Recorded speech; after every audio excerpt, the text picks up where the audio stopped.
पुत्र को बहा दो यमुना जी में। यमुना जी में पुत्र को बहा दिया उग्रसेन जी ने।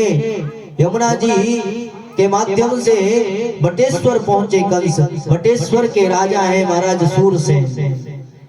सूरसेन महाराज यमुना स्नान के लिए गए और उनको महाराज एक बक्से में कंस को प्राप्त किया है। उन्होंने घर लेकर आए। उनके एक पुत्र पहले से है वसुदेव। दोनों पुत्रों का लालन पालन किया।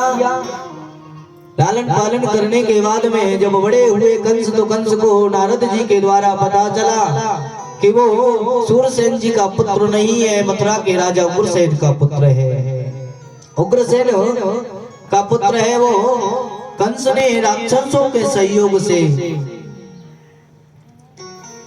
पूतना, केसी, धेनुकासुर, बकासुर, अगासुर, तृणावर्त, चाणूर, मुष्टिक के सहयोग से मथुरा पर चढ़ाई कर दी और मथुरा पर चढ़ाई करके अपने पिताश्री को हरा के अपने माता पिता को कारागृह में डाल दिया और स्वयं मथुरा का राजा।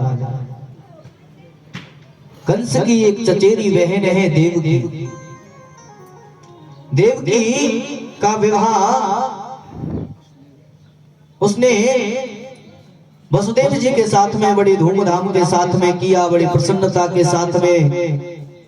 और इतना खुश है बहन का विवाह करके कि स्वयं अपनी बहन को विदा करने के लिए जा रहा है। स्वयं रथ चलाकर ले जा रहा है। जैसे ही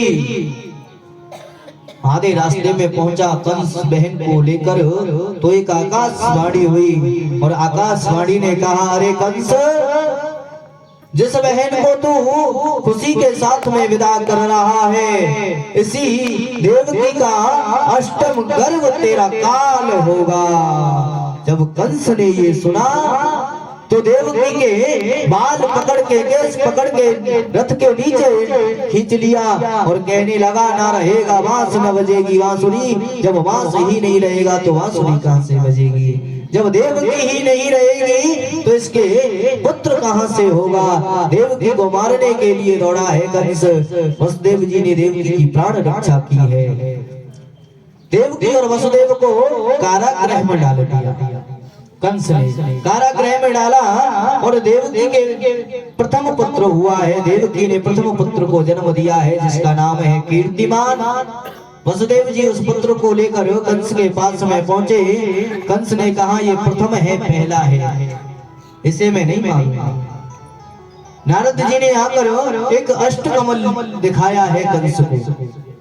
अष्टकमल पुष्प दिखाया कि कंस ये बता इसमें पहली पंखुड़ी कौन सी है और आठवीं कौन सी है। अब अष्टकमल में कोई बता सकता है पहली कौन सी है, आठवीं कौन सी? कंस समझ गया कि वो कभी भी पहला आठवां बन के आ सकता है और वो कभी भी आठवां पहला बन सकता है। कंस ने देवकी के पहले पुत्र को एक शिला पर पटक कर मार दिया, उसकी हत्या कर दी। इसी प्रकार से देवकी के 6 पुत्रों की कंस ने हत्या की। 6 पुत्रों को मार दिया। साथ में गर्भ में शेष अवतार बलराम जी आए। भगवान ने योग माया को आदेश दिया कि जाओ माता देवकी के गर्भ से बलराम जी को शेष अवतार को माता रोहिणी के गर्भ में पहुंचाओ। देवकी के गर्भ से योग माया ने रोहिणी के गर्भ में स्थापित कर दिया बलराम जी को, शेष अवतार को। और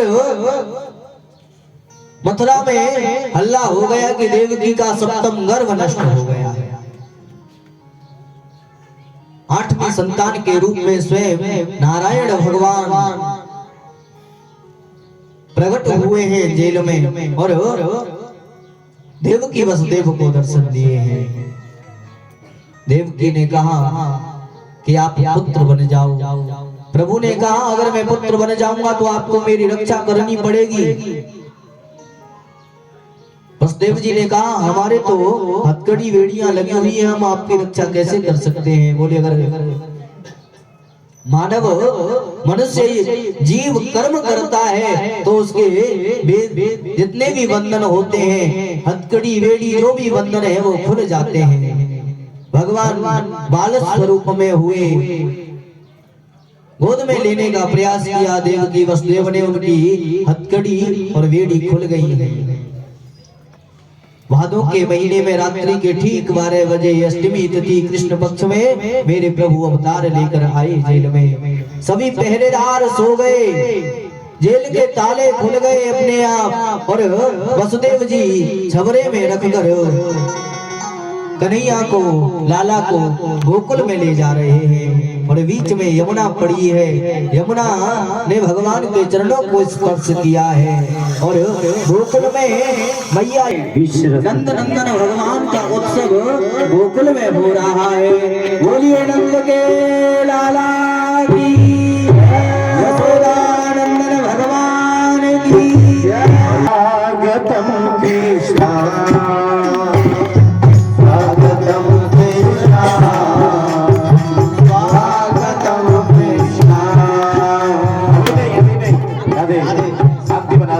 ये जो शोभा बनी हुई है, इस शोभा को आप खराब ना करें। भगवान के दरबार की जो शोभा है, इसको खराब ना करें। भगवान का विवाह भी होना है तो इसी शोभा में कर लेंगे, इसी सजावट में। हाँ, अभी बैठ जाओ, मीडिया वाले भी बैठ जाओ। आप सभी बारी बारी से आएंगे खड़े होकर। पहले हमारे भाई बंधु आए, रास्ता बना दें।